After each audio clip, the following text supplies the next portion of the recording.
Right, my name's Bob Pankhurst. I've been known as Tum Tum for 40 or 50 years, and this is a motorcycle that we built up over 50 years ago for a young fellow, Rolly Fleming, who always wanted to race an overhead cam Norton.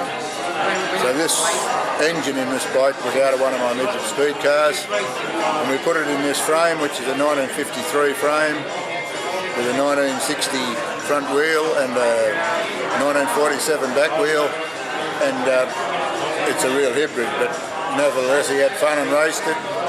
Two other fellows raced it, my brother and a fellow called Peter Smith, and it's been sitting in the shed now for 50 years without being anything done to it, so I just cobbled it together for this day today.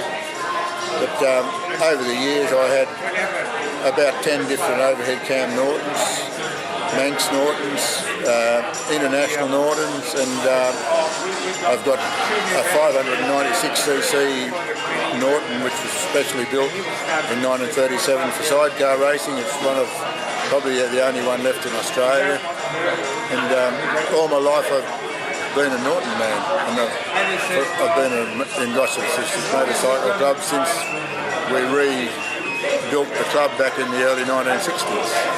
And, I had a good racing career, and then I went on later on to become a scrutineer, which I did until a couple of years ago. I still do corner steward work at the racetrack, which is conveniently next door to my place, and I was one of the founders of Junior Speedway in Australia, and at the moment Junior Speedway has produced a couple of world champions, so we're pretty proud of that.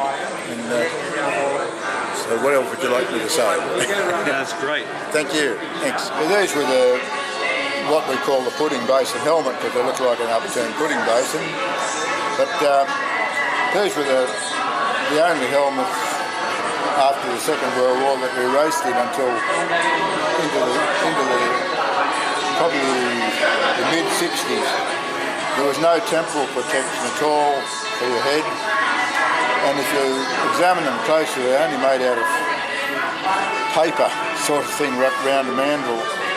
And we had a few, Ken LeBreton, an Australian speedway rider, he was killed with one of these helmets, and we had a few other fellows killed. And the ACU, which was the Auto Cycle Union in those days, saw the light and banned these helmets.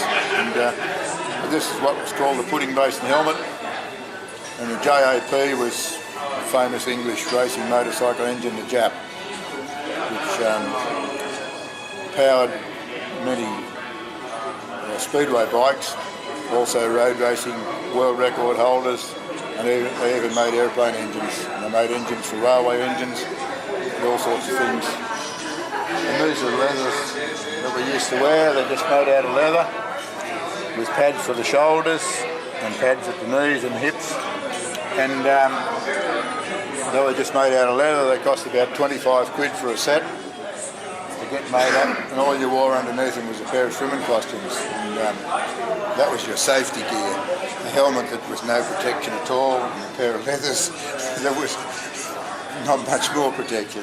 That was what we wore until nowadays, when you have to wear shoulder pads and helmets that cost nearly $1,000.